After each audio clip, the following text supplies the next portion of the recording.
Today's reading is SCP-004 from the SCP Wiki. Item number SCP-004. Object Class Euclid. Special Containment Procedures. When handling items SCP-004-2 through SCP-004-13, proper procedure is vital.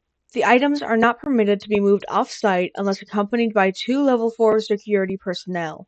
Under no circumstances should any other component of SCP-004 be taken through SCP-004-1.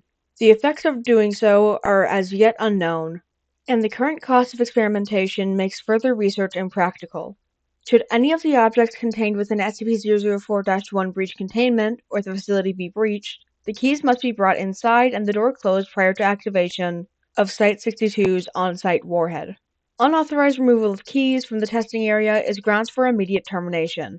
Level 1 clearance is required for basic access to SCP-004-1. Level 4 clearance is required for use of SCP-004-2-13. Description: SCP-004 consists of an old wooden barn door, SCP-004-1, and a set of 12 rusted steel keys, SCP-004-2 through SCP-004-13. The door itself is the entrance to an abandoned factory in Chronological history: July 2, 1949. A group of 3 juveniles trespassing on federal property near find the door. According to their testimony, they found a set of rusted keys in an iron lockbox and determined what door the keys unlock. The juveniles are taken into custody after they contact Sheriff and one of their friends, SCP-004-CAS-01, goes missing. July 3, 1949.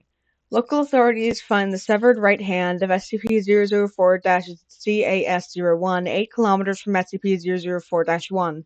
Other parts of SCP-004-CAS-01's body are found scattered as far as 32 kilometers from the factory. Under interrogation, the apprehended juveniles tell authorities that upon opening the door with one of the keys, SCP-004-CAS-01 was torn into several pieces, each of which disappeared. At this point, the SCP Foundation takes over the investigation. July 4, 1949. SCP Agent obtains the keys from the local authorities to begin testing. Tests show that SCP-004-2 through SCP-004-13 all fit into a single lock on the large barred door. 12 Class D personnel are assigned to test the effects of the door. Of the 12 test subjects, each trying a different key to enter the room, only 2 survive. Opening the door with any key except SCP-004-7 or SCP-004-12 caused the subjects to be torn apart in multiple directions. However, no dismembered parts were found until later. At the time of writing, only 2 parts of each subject have been recovered, with the exception of the subject using SCP-004-, whose pieces were scattered in close proximity. The others have, for all intents and purposes, vanished from existence. Of the 2 surviving subjects, only one, having used SCP-004-7, returned unharmed.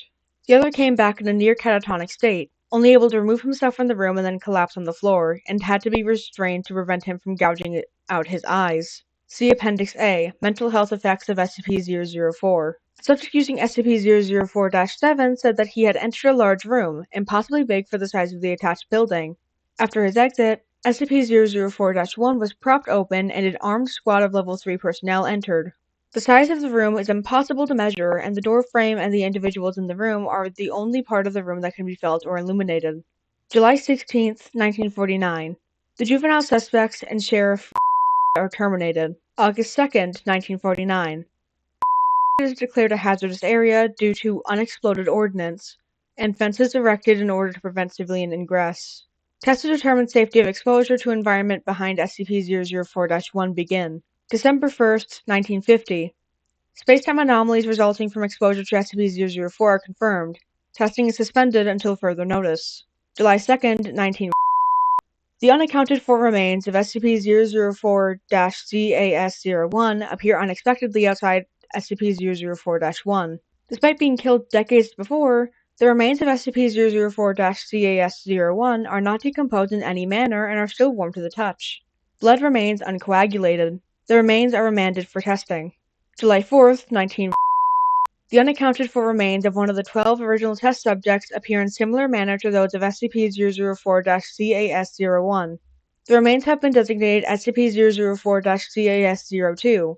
Records suggest that both SCP-004-CAS-01 and CAS-02 used SCP-004- March 21st, 1999.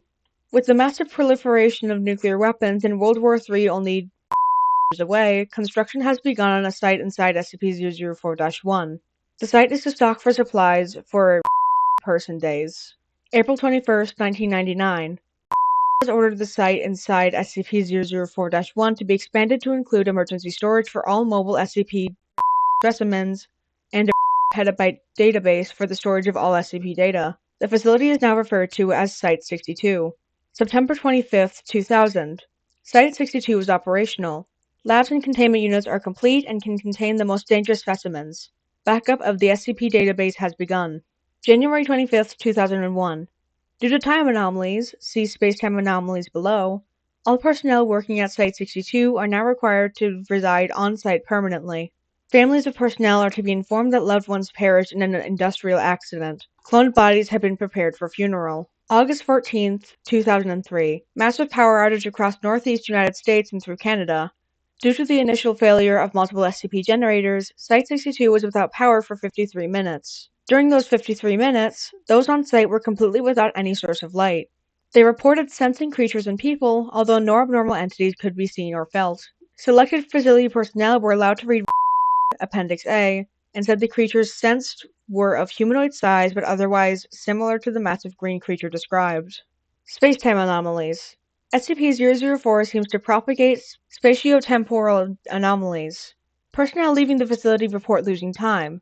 Those who have been in site for weeks insist that they have only been in the facility for several days, and records of work completed and supplies consumed support their claims. Other temporal anomalies involve SCP-004-2 through -13, especially the reappearance of SCP-004-CAS-01 and SCP-004-CAS-02. Exactly years after using SCP-004- has been assigned to investigate all aspects of these time anomalies. Spatial anomalies include the impossibly large dimensions of the area opened by SCP-004-7.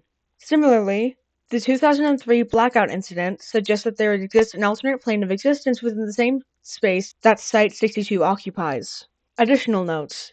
Testing on SCP-004 reveals that 10 of the keys open SCP-004-1 on a dimension where the laws of physics and topology are significantly different than those of our home dimension. Test subjects meeting these hostile conditions are torn apart, their body parts deposited in various locations, only 3 of which have been verified to be on Earth. Material deposited at 2 of these points appears immediately. Material deposited at the third appears exactly years into the future. The other 7 locations are currently unknown. Current testing focuses on 2 avenues of research. The first is finding ways to survive SCP-004's hostile topologies. The second suggests that SCP-004-2 through -13 may open doors other than SCP-004-1. Appendix A. Mental health effects of SCP-004-12. All Class D personnel using SCP-004-12 return in a catatonic state, unable to speak. Some may have enough energy left to try to claw out their eyes. Of the 16 subjects, only 4 have survived. Only 1 has regained speech following long-term psychotherapy. He was able to tell the psychiatrist that he saw a massive green creature, so large that much of his body extended beyond his field of view. He reported innate fear and sudden recognition, as if it were something buried deep in his primal fears, and forced implantation of incomprehensible memories. Subject displays acute anterograde and retrograde amnesia. Appendix B. Additional information. Item number SCP-004-14. Date of discovery September 2nd, 1950. Origin of object. Object was discovered elsewhere in factory area, in the previously undiscovered manager's office. Description. Object appears as a large, unvarnished wooden box. The box may be unlocked by the safe key, SCP-004-7, as well as 5 of the unsafe keys. See document SCP-004-1. Upon unlocking SCP-004-14 with SCP-004-7, the box opens automatically on hinges. The volume of the space inside is precisely 5 times greater than the outer dimensions imply. Items placed within while the lid remains open do not affect the weight or any other properties of the box. When the lid is closed and locked, however, all items inside vanish irretrievably. Personnel locked inside the box are also irretrievable, although losing personnel in this fashion appears to affect significantly the dreams experienced by This article was written by deusprogrammer from the SCP wiki.